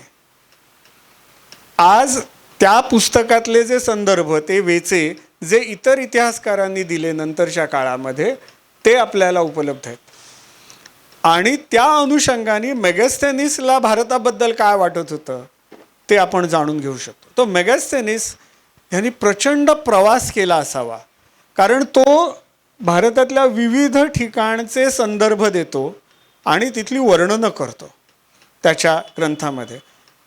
आपल्या सुदैवाने आपल्या काही इतिहासकारांनी इतकं चांगलं काम करून ठेवलं की याची इंग्रजी भाषांतरं आपल्याला आज उपलब्ध आहेत, तर ती वाचता येतात आपल्याला. आणि इतिहास लिहिताना प्राथमिक साधनांचा वापर केला नाही तर आपण कोणत्याही पूर्वग्रह दूषित विधानाला बळी पडू शकतो. आणि त्यामुळे शक्यतो प्राथमिक साधनांच्या मागे जाणं, त्यांचा धांडोळा घेणं हे कुठल्याही इतिहासकाराचं कर्तव्य असतं जेव्हा आपण इतिहास लिहितो. आणि आपल्यासाठी प्रत्येक गोष्ट हा सुद्धा इतिहास असतो. ह्या व्यतिरिक्त आज आपण बघतो की भारतवर्ष घडताना हे एकाच पद्धतीचे लोक सगळीकडे आहेत, एकाच सारखे लोक आहेत, एकाच विचाराचे लोक आहेत, एकाच संस्कृतीचे लोक असं पाहायला मिळत नाही. आपण जे इतके वर्ष अगदी छातीठोकपणे कौतुकाने सांगतो की युनिटी इन डायव्हर्सिटी आहे आमच्याकडे, सांस्कृतिक वैविध्य आहे, हे चंद्रगुप्ताच्या काळातही होतं. म्हणजे तुम्ही बघितल्यानंतर असं लक्षात येतं की भारतवर्षाच्या विविध भागांमध्ये विविध प्रकारच्या संस्कृती आणि तंत्रज्ञानाच्या विकासाच्या विविध टप्प्यात नांदणाऱ्या संस्कृती नांदत होत्या. म्हणजे काही अगदी प्रगत होते, अर्थात त्या काळाच्या अनुषंगाने प्रगत होते. आत्ताच्या अनुषंगाने आपण त्यांना मागासच म्हणू कदाचित. त्या काळाच्या अनुषंगाने तंत्रज्ञानात प्रगत होते किंवा त्या काळाच्या अनुषंगाने तत्त्वज्ञानात तेवढे प्रगत नसावेत असे होते. काही वनवासी होते, काही नागरं होते, काही ग्राम्य होते, असे सगळ्या प्रकारचे लोक राहत होते. काहींना लोखंड गाळायची पद्धत माहिती होती, काहींना नुकतीच तोंड ओळख झालेली होती, काही नुकतेच चाकावरती भांडी बनवायला, मातीची भांडी बनवायला शिकत होते. वेगवेगळ्या प्रकारची भांडी बनवली जात होती.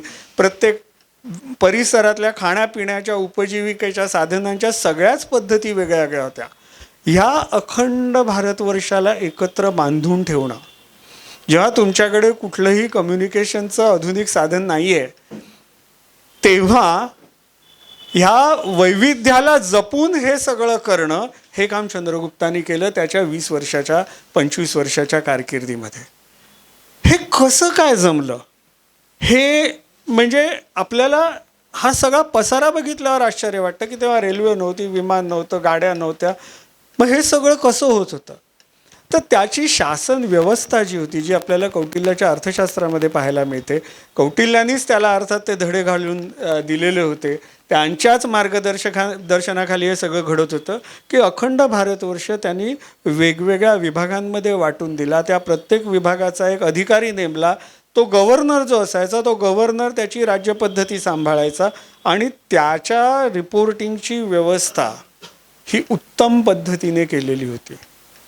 आणि म्हणून कौटिल्य एक फार गमतीशीर गोष्ट करतो, जे पुन्हा शिवाजी महाराजांच्या बाबतीत आपल्याला सातत्याने जाणवतं की गुप्तहेर संस्था हे राज्यव्यवस्थेचा कणा असतो. आणि मला वाटतं एवढी निर्दोष राज्यव्यवस्था प्रस्थापित करणं म्हणजे नंदांचा नाश करणं ह्याच्यापेक्षा मोठं जर कॉन्ट्रीब्युशन असेल चंद्रगुप्ताचं तर ते हे आहे. ही एवढी निर्दोष राज्यव्यवस्था पाया घालून देणं अर्थात चाणक्य कौटिल्य याच्या मार्गदर्शनाखाली घडलेलं आहे, पण राजा म्हणून हे सगळं इम्प्लिमेंट करणं. नाहीतर आपल्याकडे तत्त्वज्ञ खूप असतात, पण राजाच बोलेनासा झाला की राज्याचं काय होतं हे आपल्या सगळ्यांना माहिती आहे. म्हणून हा नकाशा माझ्यासाठी त्या दृष्टीने महत्त्वाचा आहे की जिथे सांस्कृतिक वैविध्य पुरातत्वीय साधनांमध्ये सुद्धा पाहायला मिळतं, ते एकसंध बांधून घेण्याचं काम चंद्रगुप्तानी केलं. या अनुषंगाने एक फार गमतीशीर पुराभिलेखीय पुरावा आपल्या हातात आला. सोहेगौडा कॉपर प्लेट असं आपण त्याला म्हणतो. हे जे ताम्रपत्र आहे, हे जे पत्र आहे म्हणजे धातूवरती लिहिलेली ती पट्टिका आहे आणि त्याच्यावरचा हा लेख आहे. आता हा स्वतः चंद्रगुप्तानी काही लिहिलेला लेख वगैरे काही नाही आहे. त्याच्या एका अधिकाऱ्याने ते जे काय लिहून दिले ते लिहून दिलेलं आहे. त्याच्यात आपल्याला असं लक्षात येतं की त्या गव्हर्नरचे, त्या अधिकाराचे, त्या एकूण राज्यव्यवस्थेचे काय काय पैलू राजाने विचारात घेऊन ती सिस्टीम लावून दिलेली होती. सोहेगौडा प्लेट ही आपल्याला उपलब्ध असलेला सगळ्यात प्राचीन आजपर्यंत वाचला गेलेला पुराभिलेखीय पुरावा आहे आणि म्हणून तो खूप महत्त्वाचा आहे. आणि चंद्रगुप्ताची फर्स्ट हँड माहिती देणार, चंद्रगुप्ताच्या शासन व्यवस्थेची फर्स्ट हँड माहिती देणारा, प्राथमिक माहिती देणारा हा पुरावा आहे. म्हणून मला असं वाटलं की मी आज हा आपल्याला दाखवावा. आणि अनेक विद्वानांचं असं म्हणणं आहे की तिथे 3 आर्च हिल आहे, म्हणजे 3 डोंगर आणि वरती चंद्रकोर असा एक सिम्बॉल आहे. तिकडे मध्यभागी एक बाण आहे आणि त्याच्या बाजूला अनेक विद्वानांचं असं म्हणणं आहे की तो चंद्रगुप्ताचा एम्ब्लेम असावा. कारण आपण काही आहत नाणी बघणार आहोत, पंचमार्क कॉईन्स बघणार आहोत. पंचमार्क कॉईन्सवरती, आहत नाण्यांवरती सुद्धा हे चिन्ह आपल्याला पाहायला मिळतं आणि त्यातली अनेक नाणी आज पूर्वी ज्याला मगध म्हणत होते त्या प्रदेशामध्ये आज सापडलेली आहेत. पुढे चला. हे एक फार महत्त्वाचं आपल्या गोष्टीच्या दृष्टीने आहे. रुद्रदामन हा एक फार नंतर होऊन गेलेला राजा, म्हणजे साधारण इसवी सनाच्या 2ऱ्या शतकात, चंद्रगुप्ताच्या नंतर एक 500-550 वर्षांनी होऊन गेलेला राजा आहे. जुनागडला एक गिरनारच्या पायथ्याशी पर्वताच्या अशोकाचा शिलालेख आहे आणि तो असा मोठ्या प्रस्तरावरती लिहिलेला आहे. त्याच्या 14 राजाज्ञा आहेत, त्या सगळ्या एका मोठ्या प्रस्तरावरती लिहिलेल्या आहेत. आणि त्याच प्रस्तरावरती नंतरच्या काळामध्ये या रुद्रदामननी एक लेख लिहिला. तो तिथला राजा होता, शासक होता. आणि हा संदर्भ खूप महत्त्वाचा आहे चंद्रगुप्त समजून घेण्यासाठी, त्याचा नातू सम्राट अशोक समजून घेण्यासाठी. तो असा आहे की गिरनार पर्वताच्या पायथ्याशी त्यांनी एक तलाव बांधून काढला होता. आणि साधारण नोव्हेंबर-डिसेंबरच्या सुमाराला चक्रीवादळ आल्यामुळे ती भिंत जी होती पाणी साठवण्याची ती फुटली आणि संपूर्ण पाण्याचा लोंढा खालती जे गाव होतं त्या गावामध्ये शिरला आणि त्या तलावाची वाताहत झाली. तलाव सगळा हे झाला. तर त्या तलावाबद्दल माहिती देताना तो रुद्रदामन असं म्हणतो की हा तलाव मुळात चंद्रगुप्ताच्या काळात बांधला गेला. तो बांधण्यासाठी त्यांनी त्याच्या शेजारील यवन राजांची मदत घेतली. काही अडचणी आल्या, त्या अडचणी सोडवण्यासाठी यवन राजांची मदत घेऊन माझ्या लोकांना सतत व्यवस्थित पाणी पुरवठा झाला पाहिजे म्हणून त्या काळी चंद्रगुप्त मौर्यांनी तो तलाव बांधून घेतला. त्याचा नातू अशोक यांनी तो अजून व्यवस्थित डागडुजी करून वाढवून घेतला. त्याच्यानंतर आजपर्यंत म्हणजे 500 वर्षानंतरपर्यंत त्या तलावाला काही झालं नाही. आणि त्या 500 वर्षानंतर रुद्रदामनाच्या काळामध्ये दुर्दैवी प्रसंग घडला आणि आता मी तो बांधून काढतोय हे तो अभिमानाने सांगतो. म्हणजे ही त्याच्यातली एक भावना लक्षात घ्या. चंद्रगुप्तानी केलं, त्याचा नातू अशोकाने केला, आता मी करतोय हे सांगण्यासाठी त्यांनी ते लेख तिकडे लिहिला. आणि तो फार अभिमानाने सांगतो की मी चंद्रगुप्तानी केलेलं काम मी करतोय. ते बरेच वेळा मी पुन्हा शिवाजी महाराजांवरती येतो.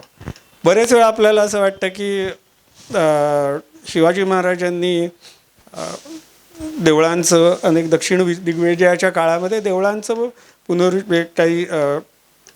म्हणजे पुनर्निर्माण केलं. ते पुनर्निर्माणच म्हणता येईल त्याला, कारण ते काय वाताहतच झाली होती त्या काळामध्ये. पुनर्निर्माण केलं. त्यातली अनेक देवळं जी होती ना ती मुळात विजयनगरच्या सम्राटांनी बांधलेली होती किंवा त्यांची डागडुजी केलेली होती.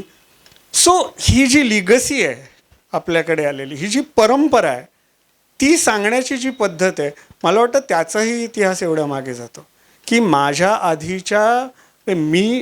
आधीही फार मोठे राजे होऊन गेले आणि त्यांची आठवण काढून मी त्या परंपरेचं नाव घेऊन मी हे काम करतोय. ही जी एक भावना तो रुद्रदामन सांगतो आणि त्याच्यामध्ये पहिलं नाव चंद्रगुप्त मौर्याचं घेतो. ह्याच्यात चंद्रगुप्ताचा तो उत्तम प्रशासक असणं आणि लोकांसाठी म्हणजे नंद घराण्याचं जे काय ॲडमिनिस्ट्रेशन होतं, ज्याच्यामध्ये टॅक्स लावा, लोकांना लुटा, लोकांचे पैसे घ्या, पैशाच्या आहारी जा, हा आणि त्याचा बरोबर कॉन्ट्रास्ट जो आपल्याला लागलीच दिसतो तो म्हणजे हा की नाही आपल्याकडे हे बांधायचं आहे, मग आपल्याला परकीयांची मदत घेऊन बांधायचं आहे कारण आपल्या लोकांची सोय झाली पाहिजे. हा जो एक राज्यकर्त्याचा विचार आहे तो चंद्रगुप्ताने खूप प्रकर्षाने मांडलेला आपल्याला जुनागडला दिसतो. सो हे ते अख्खं इन्स्क्रिप्शन आहे. जाऊ दे पुढे.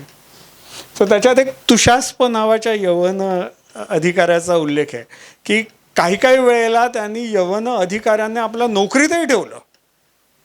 म्हणजे त्यांना जे स्किल्स येत होते, त्यांना जे काय चांगले येत होते ते आपल्या माणसांना शिकवावं, आपल्या राज्याला राष्ट्राला त्याचा फायदा व्हावा याच्यासाठी त्यांनी नोकरीतही ठेवलं. आणि हे आपण 2400 वर्षापूर्वीचं म्हणतोय. आणि त्यांना नोकरीत ठेवल्यानंतर सुद्धा त्यांनी बंड केल्याचा पुरावा नाही आहे. म्हणजे आपण त्यांना घरात घेतल्यानंतर ते चंद्रगुप्ताच्याच जनतेच्या उरावर बसलेत असा कुठलाही संदर्भ आपल्याला 2400 वर्षापूर्वी मिळत नाही. आता मिळाला तर त्यात काय म्हणजे आपण विचार करायला हवा तो आता का मिळतो याचा. जाऊ दे पुढे. मी मगाशी आहत नाण्यांच्या विषयी तुम्हाला सांगितलं. सो मौर्य साम्राज्याशी संदर्भामध्ये जे आहत नाणी पडतात हे सगळं जे काय चाललं होतं त्याच्यासाठी पैसे लागत होते. आणि ते जे पैसे होते ते चांदीचे पैसे हे असे असायचे त्या काळातले. यांना आपण पंचमार्क कॉईन किंवा आहत नाणी असं म्हणतो. सो चंद्रगुप्ताची गोष्ट सांगताना हे सगळे पुरावे लक्षात घ्यायला लागतात आपल्याला. ह्याविषयी आपल्याला सजगपणे एक एक एक एक गोष्ट उलगडून बघायला लागते. तुम्हाला हे माहिती आहे का की चंद्रगुप्ताविषयी नुसतेच ग्रीक साहित्यिक बोलतात असं नाही. श्रीलंकेतल्या साहित्यामध्ये सुद्धा त्याचे उल्लेख आहेत. तिबेटमधल्या साहित्यात, तिबेटमध्ये एक तारानाथ नावाचा फार मोठा इतिहासकार 17व्या शतकात होऊन गेला, त्यांनी चंद्रगुप्त मौर्याबद्दल लिहून ठेवलंय. म्हणजे तिबेटमधला इतिहासकार 17व्या शतकात चंद्रगुप्त मौर्याबद्दल बोलतो जो आजपासून 2400 वर्षापूर्वी होऊन गेला. सो त्या माणसाच्या पर्सनॅलिटीचा इम्पॅक्ट काय होता तुम्ही विचार करू शकता की श्रीलंका, तिबेट हे सगळे लोक त्याच्याबद्दल बोलतात. हिंदू, बौद्ध, जैन, ग्रीक सगळेजण त्याच्याबद्दल बोलतात आणि तो स्वतःबद्दल काहीच बोलत नाही. जे बोलतंय ते त्याचं काम बोलतंय. उण्यापुऱ्या 20-25 वर्षाच्या कारकिर्दी म्हणजे आपल्याला पुराणांमध्ये असं म्हटलं की तो 25 वर्ष राज्य करून गेला आणि ही एकमेव माहिती आपल्याला उपलब्ध आहे. चंद्रगुप्तानंतर जवळजवळ 800 वर्षांनी मुद्राराक्षससारखं नाटक लिहिलं गेलं. त्याच्यात सुद्धा चंद्रगुप्ताची वैयक्तिक माहिती फारशी मिळतच नाही आपल्याला. जे काय मिळतं ते त्याचं कर्तृत्व आणि ते कर्तृत्व करताना सुद्धा म्हणजे चंद्रगुप्ताच्या प्रत्येक कार्यामध्ये चाणक्याची छाया दिसते. त्या आधाराने तो वाढलेला दिसतो. सो या दोघांची नावं तुम्हाला इतिहासात, शिलालेखात कुठेच पाहायला मिळत नाहीत, पण त्यांचं अस्तित्व इसवी सनाच्या पूर्वी 4थ्या शतकाच्या उत्तरार्धात सातत्याने जाणवतं. आणि आय थिंक ही खूप मोठी गोष्ट आहे की एखादं काम असं असतं की 2400 वर्षानंतर तुमचं नाव नसतं पण त्या कामाच्या रूपाने लोक तुमची आठवण काढत राहतात. तुम्ही स्वतःबद्दल काहीच बोलत नाही. म्हणजे अलेक्झांडर आणि नंद या 2 साम्राज्यांना एकाच वेळी तोंड देऊन हे राष्ट्रबांधणीचं काम करायचं. आणि नुसतं बांधणीचं काम करायचं नाही तर ते बांधायचं, त्याच्यातनं राष्ट्रनिर्मिती करायची, त्याला सुयोग्य शासन पद्धती लावून द्यायची आणि ती पुढे चिरकाळ टिकेल अशा प्रकारची संस्कृती घडवायची. हे केवढं मोठं काम आहे. आपल्याला चंद्रगुप्त माहितीच नसतो. आपल्याला फक्त 3 गोष्टी त्याच्याबद्दल पाठ्यपुस्तकात 3 वाक्यात लिहिल्या जातात. त्यांनी नंदांचा वध केला, त्यांनी सेल्युकस निकोटरशी तह केला आणि तो श्रवण वेळगोळला गेला. ह्याच्या व्यतिरिक्त त्या व्यक्तीचं कर्तृत्व आपण विसरून गेलोत. आणि मला वाटतं, मला पु ल देशपांड्यांचा एक संदर्भ मी नेहमी माझ्या कुठल्याही व्याख्यानामध्ये सांगतो, सातत्याने सांगतो, की इतिहास का शिकावा. हरितात्या म्हणून व्यक्तिचित्र त्यांनी दिलं, त्याच्यात त्यांनी म्हटलंय की इतिहास का शिकावा याचं उत्तर आहे त्याच्यामध्ये, की हरितात्यांनी आम्हाला चारण्याचा खाऊ नाही दिला कधी, पण वेळ आली तर मुठी वळतील हा आत्मविश्वास दिला. इतिहास लिहिताना समाज घडवायचा आहे, त्याला तो आत्मविश्वास द्यायचा आहे का त्याला देशोधडीला लावायचं आहे, हा महत्त्वाचा मुद्दा आहे. आणि म्हणून इतिहास परत परत लिहिला जातो, सातत्याने लिहिला जातो, कारण समाज बांधणीची, समाज घडवण्याची प्रक्रिया ही अविरत चालू असते. आणि म्हणून आजच्या गोष्टीत आपण चंद्रगुप्त ह्या एका फार मोठ्या राजाची गोष्ट समजून घेण्याचा प्रयत्न केला. त्या राजाची सावली त्याच्या मुलावर आहे, त्याच्याविषयी फारसं काही माहिती नाही आहे. पुन्हा आपला इतिहास आपल्याला माहितीच नसतो. पुढच्या स्लाइड, त्याला आपण बिंदुसार म्हणतो. पुराणांमध्ये त्या चंद्रगुप्ताच्या मुलाचं नाव बिंदुसार म्हणून येतं. आणि आपल्याला अशी माहिती मिळते की कौटिल्यानी चंद्रगुप्ताच्या संपूर्ण कारकिर्दीमध्ये त्याच्याबरोबर उभं राहून राष्ट्रबांधणी केली, एक नवीन समाज घडवला, नवीन भारतवर्ष उदयाला आला. आणि ते कार्य चंद्रगुप्ताच्या मृत्यूनंतर कौटिल्यानी अविरत चालू ठेवलं. असे काही संदर्भ पुराणांमध्ये मिळतात ज्याच्यात आपल्याला हे लक्षात येतं की बिंदुसाराच्या सुरुवातीच्या कारकिर्दीत, सुरुवातीच्या काळात चाणक्य त्याच्याबरोबर उभा होता. आणि म्हणून ती जी शासन पद्धती आहे, ती जी संस्कृती आहे, ती अविरत घडत होती, कारण त्या क्षात्र तेजाच्या बरोबर एक विचार होता, एक तात्विक अधिष्ठान होतं. नुसती माझ्या हातात तलवार आहे म्हणून मी काही करू शकतो, हा एक विचार त्याच्या मागे लपलेला नव्हता. आणि म्हणून आपण जेव्हा बिंदुसाराचा इतिहास बघतो तेव्हा त्याचं एक नाव जे आपल्याला ग्रीक साधनांमध्ये मिळतं ते आहे अमित्रघात. हे नावच किती सुंदर आहे. म्हणजे जो मित्र नाही, म्हणजे जो शत्रू आहे त्याला ठार करणारा, त्याचा वध करणारा, असा तो अमित्रघात. म्हणजे ग्रीक साधनं या राजाबद्दल काय बोलतात, त्याच्या नावाबद्दलच काय बोलतात की हा अमित्रघात आहे, याच्यातच अनेक गोष्टी येतात. म्हणजे त्याच्या किंवा जैन साहित्यामध्ये त्याला सिंहसेन म्हटलेलं आहे, म्हणजे तो नरपुंगव आहे. जसा अनभिषिक्त राजा असतो वनाचा, तसा तो एक राजा आहे. ही त्याची इमेज होती चंद्रगुप्ताच्या मुलाची. ह्याच्या दरबारामध्ये जसे ग्रीक वकील होते तसा एक वकील इजिप्तच्या राजांनी पण पाठवला होता. सो तुम्ही इमॅजिन करू शकता की या राज्याची कीर्त जशी चंद्रगुप्ताने वाढवली तशी त्याच्या पुढच्या पिढीतही वाढवली. आणि या सगळ्याला एक फार मोठ्या विचाराचं, संस्कृतीचं अधिष्ठान घडवून दिलं. आणि ह्यालाच पडलेलं एक स्वप्न म्हणजे सम्राट अशोक, याची ओळख आपण पुढच्या 2 व्याख्यानांमध्ये करून घेणार आहोत. कारण सम्राट अशोक याच्याबद्दल खूप माहिती उपलब्ध आहे, या दोघांबद्दल फार कमी माहिती उपलब्ध आहे. सम्राट अशोकाबद्दल प्रचंड मोठ्या प्रमाणावर माहिती उपलब्ध आहे आणि त्यांनीही स्वतःविषयी काही गोष्टी लिहिलेल्या आहेत. त्याचा आपण पुढच्या 2 व्याख्यानांमध्ये, 2 गप्पांच्या सेशन्समध्ये विचार करणार आहोत. आज मी फक्त एवढंच म्हणेन की जो विचार राष्ट्रबांधणीचा असतो त्याला 2000 वर्षानंतर सुद्धा त्याच्यासमोर लोक नतमस्तक होतात.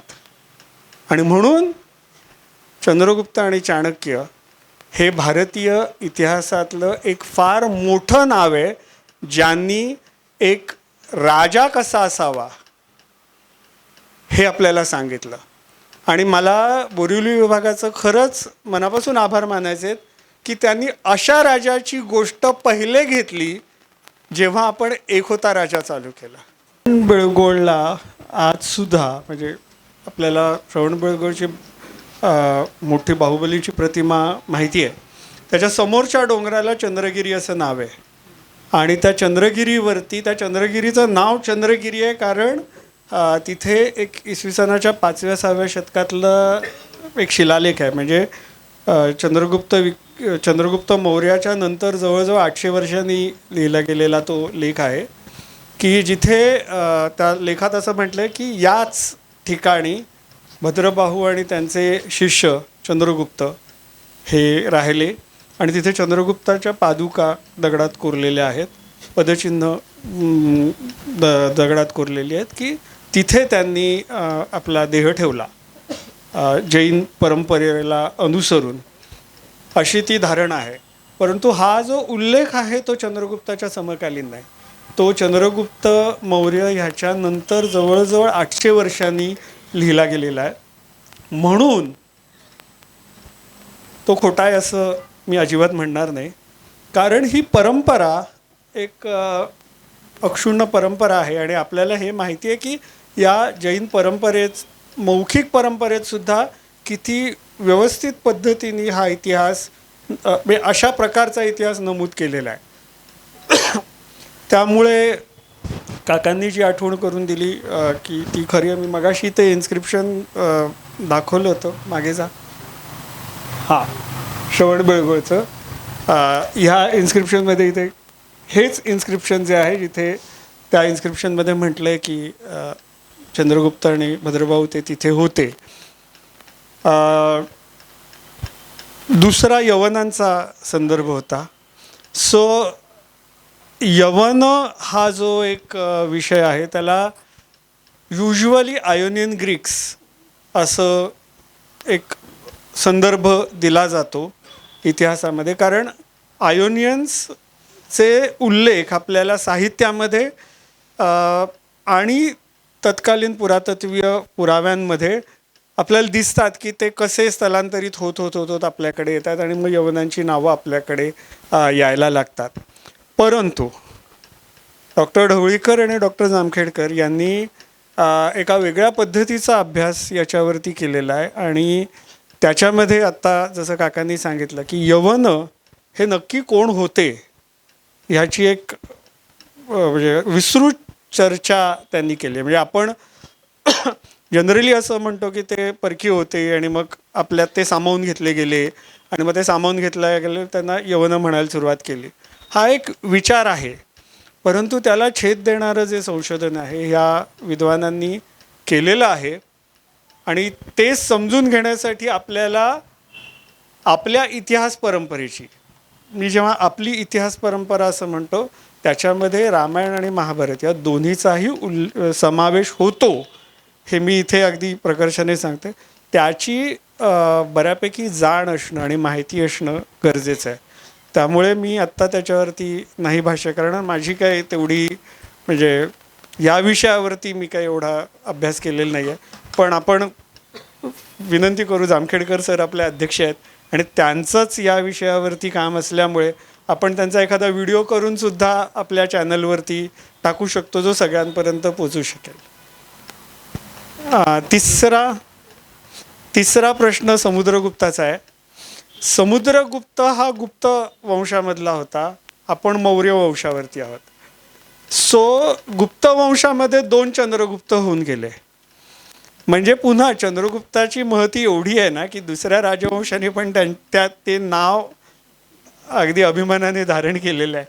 पण मौर्यांमध्ये समुद्रगुप्त नाही आहे, तो गुप्त वंशामध्ये आहे. ओके.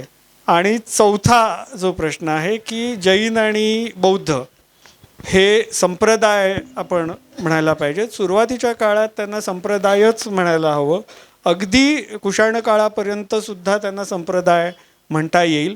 परंतु नंतरच्या काळात जेव्हा त्याच्यामध्ये इतर धार्मिक परंपरांचा समावेश व्हायला लागला तेव्हा त्यांना धर्म म्हणणं जास्त संयुक्तिक होईल असं मला वाटतं. अर्थात सुरुवात तत्त्वज्ञान आणि संप्रदाय म्हणूनच झाली. पुढे 400-500 वर्ष ते तसेच होते. त्याबद्दल कोणीच आक्षेप नाही घेऊ शकत. That is true.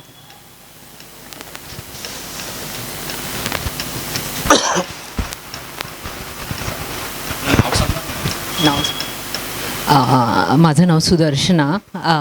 Thank you sir.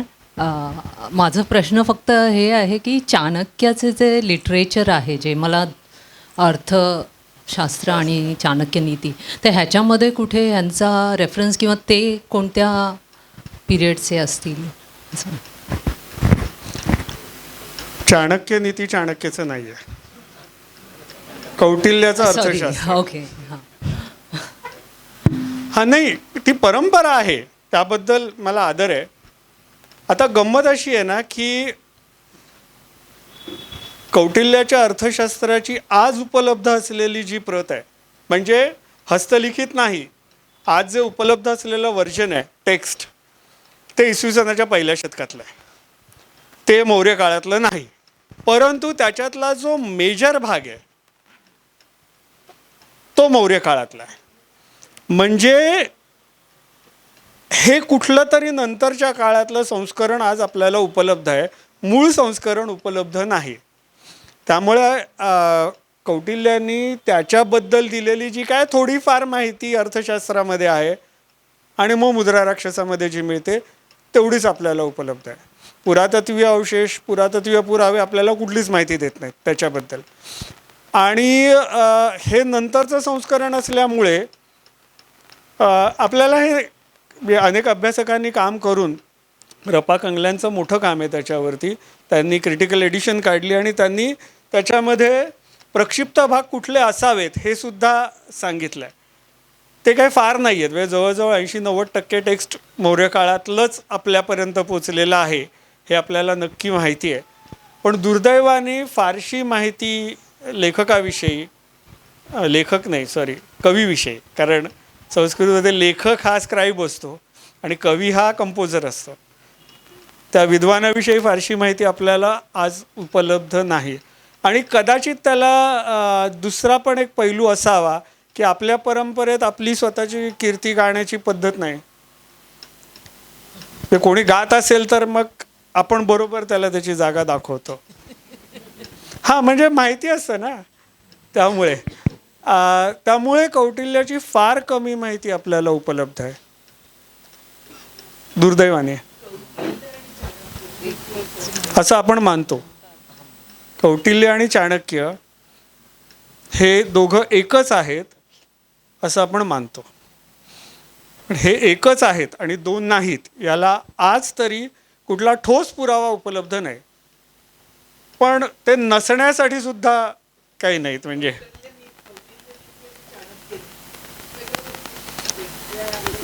आपण कौटिल्यावरती एखादं सेशन ठेवायला सांगू, कारण अर्थशास्त्र हा मला वाटतं 12 सेशनचा एक विषय आहे, 12 लेक्चरचा एक विषय आहे. कारण अर्थशास्त्रावरती आयुष्य वाहून घेतलेली लोक आहेत, म्हणजे आयुष्यभर अर्थशास्त्रात समजून घ्यायचा प्रयत्न करतात.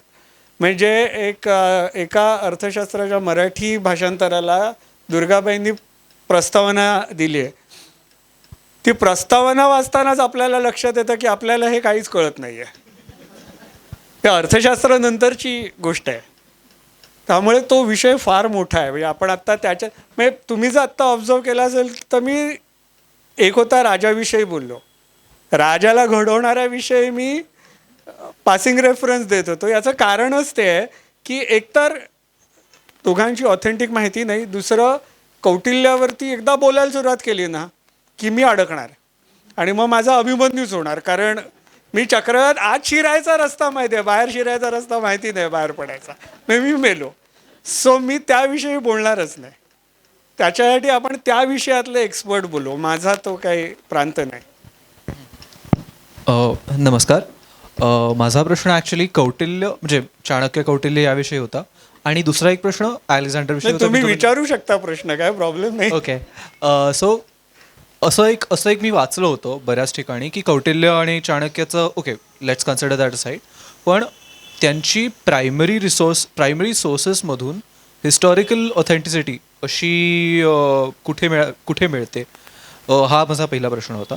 आणि दुसरा असा होता की म्हणजे अलेक्झांडर जेव्हा भारतात आला होता आणि पोरस किंवा पुरुषोत्तम याला हरवलं होतं असं म्हणतात, तर काही असेही सोर्सेस म्हणतात की पोरसच्या म्हणजे डिफीट नंतर अलेक्झांडर पुढे आला नाही, कारण त्याला ॲक्च्युली धनानंदाविषयी थोडी भीती होती की त्या मनाने मोठं एम्पायर होतं असं ऐकण्यात आलं आहे. सो त्याविषयी तुमचं मत जाणून घ्यायचं. दोन्ही प्रश्न एकदम तगडे आहेत. चंद्रगुप्त आणि चाणक्य दोघांच्या ऐतिहासिकतेविषयी शंका नाही आहे. अनेक वाङ्मयीन पुरावे आहेत जे त्यांचे संदर्भ देतात. पुरातत्वीय पुरावे ते दोनच आहेत, जे दोन शिलालेख मी दाखवले. एक रुद्रदामांचा जुनागडचा लेख आणि दुसरा श्रवणबेळगोळचा जो जैन बसती, चंद्रगुप्त बसती म्हणून जी बसती आहे त्या बसतीचा लेख. सो हे दोनच त्यांचे पुरातत्वीय पुरावे आहेत. सो त्यांची ऐतिहासिकता सिद्ध होते. ते दोन राजे होते आणि त्यांचं कर्तृत्व तर आता मी गेले तासभर बोलतोच आहे, म्हणजे त्याबद्दल प्रश्न येत नाही. तुमचा दुसरा प्रश्न अलेक्झांडरच्या रिट्रीटविषयी होता. ह्याच्यात फार गमतीशीर विचार आहेत. म्हणजे अलेक्झांडर जाण्यामागे आपल्याला ना शाळेमध्ये ना एक शिस्त लावलेली असते की इतिहास कसा शिकायचा, पहिल्या महायुद्धाची कारणे, पहिलं महायुद्ध आणि पहिल्या महायुद्धाचे परिणाम, आणि हे सगळं पाठ करायचं आणि जाऊन तिथे लिहायचं. हे एवढंच असतं का हो? साधी गोष्ट आहे. एका देशाने दुसऱ्या देशावर हल्ला केला, ह्या गोष्टीचा फक्त त्यांच्याच इतिहासामध्ये फरक पडतो का त्याचे परिणाम संपूर्ण जगावर होतात? आपल्याला जेव्हा इतिहास शाळेत शिकवला जातो ना, तेव्हा त्यांच्यातली भांडणं शिकवली जातात. सो एक ऑब्जेक्टिव्ह असतं की आपल्याला काय करायचं आहे, अलेक्झांडरला परत पाठवायचं आहे. मग ते कसं पाठवायचं, तर तो घाबरला पाहिजे. तो कोणाला घाबरणार? धनानंदाला, कारण तो मोठा राजा होता. या बाकीच्यांना तर घाबरू शकत नाही. असं नाही होत ना, कारण माणसाचं मन कसं चालतं आणि ती परिस्थिती कशी असते हे तुम्ही 21व्या शतकात नाही ठरवू शकत. आता ही मी बॅकग्राऊंड काय सांगितली ते सांगतो. मी सातत्याने म्हणतोय की एक तुकड्या तुकड्यात विखुरलेला भारत आणि एक एकसंध बांधलेला भारत हा 20 वर्षातला प्रवास आहे भारताचा. तो तुकड्या तुकड्यात विखुरलेला भारत हा पादाक्रांत करणं अलेक्झांडरला सहज शक्य होतं. मग पौरव गणराज्याबरोबर झालेला संग्राम बघता त्याच्या लोकांनी ठरवलं की आता घरी जायचं. का? एकेका गणराज्याबरोबर आपल्याला हा संघर्ष करत पुढे जायचं आहे. पर्शियन एम्पायर नाही आहे की तुम्ही राजाला मारलं एम्पायर तुमचं. पहिला भाग झाला. दुसरा भाग ऑब्जेक्टिव्ह काय होतं, आपण जेव्हा निघालो तेव्हा पर्शियन एम्पायर संपवायचं, कारण त्यांचा आणि आपला खानदानी दुश्मनी आहे. ते संपलं. आता आपण इथे का आहोत? हा प्रश्न खूप साहजिक आहे त्याच्या सैन्याच्या मनात पडणं ना. तुम्ही 5-6 वर्ष सैन्य घेऊन फिरताय, तुम्ही सरळ पर्शियापर्यंत येता, मग तिथून इजिप्तमध्ये जाता, मग कारण इथे मार खाल्लेला असतो, मग तिथे इजिप्तमध्ये जाता, मग इजिप्त जिंकता, मग इजिप्तमधनं पुन्हा पर्शियात येता आणि पर्शियामधनं अफगाणिस्तान, अफगाणिस्तानामधनं सिंधू नदीच्या काठावर येता. हा सगळा प्रवास सेनेनी केला आहे ना. ते लढतायत ना रोज. त्यांना जा आज सुट्टी असं कधीच सांगितलेलं नाही ना. नाहीतर एवढ्या मोठ्या जगज्जेत्याला हे करणंच शक्य नव्हतं. सो ती माणसं त्याच्याबरोबर आहेत ना. शेवटी राजा कसा घडतो, त्याच्या माणसांनी घडतो. मी आमच्या मुलांना नेहमी सांगतो की शिवाजी महाराज ग्रेट का? आपलं स्वप्न बघितल्यावर आपण त्याच्यावर काम करतोच. महाराजांचं स्वप्न असं होतं की समाजाने काम केलं, आणि जेव्हा ती साथ तुमची माणसं सोडायला लागतात तेव्हा तुम्ही काय करणार? उठणार आणि परत निघून जाणार ना, दुसरं काय करणार. आणि ह्याचे संदर्भ फार गमतीशीर आहेत. ग्रीक साहित्यामध्येच याचे संदर्भ मिळतात की अलेक्झांडर पुढे गेल्यानंतर म्हणजे पौरव गणराज्याच्या युद्धानंतर पोरसला त्यांनी मारलं, तो जिंकला, अलेक्झांडर जिंकला. त्याच्यानंतर लोक इतकी वैतागलेली होती की त्याच्या वेगवेगळ्या प्रोव्हिन्शियल गव्हर्नरचे खून व्हायला लागले. हे ग्रीक साहित्यिक सांगतायत आपल्याला.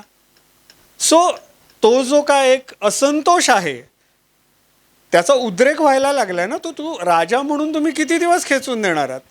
तुम्ही अगदी एकदम खूप मॅग्नेटिक पर्सनॅलिटी आहे, एकदम ओघवता, भाषण देता वगैरे सगळं करता, पण हे व्हायला लागल्यावरती तुम्ही काहीच नाही करू शकत.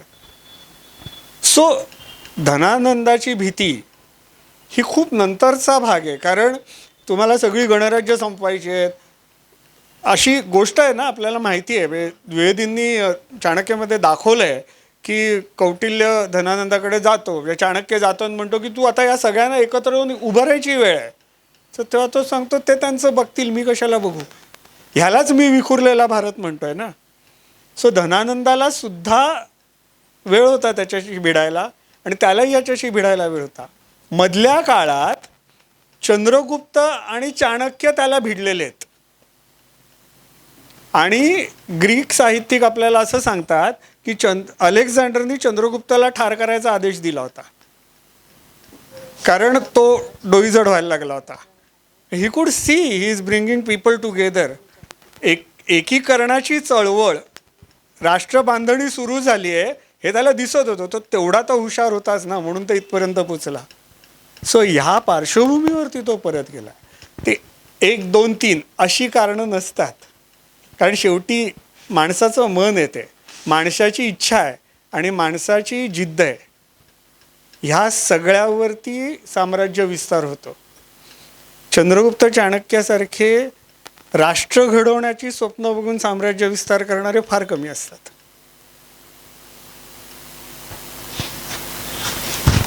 सर, माझा प्रश्न असा होता की पासिंग रेफरन्सेस आहे तो तुमच्या याच्या PPT की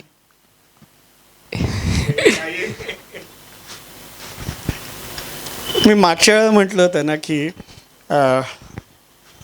तो समाज कसा होता याची मी अनेक उदाहरणं दाखवली. किती समृद्ध होता, भौतिक जग त्यांचं किती समृद्ध होतं. सो हे northern black polish ware pottery आहे.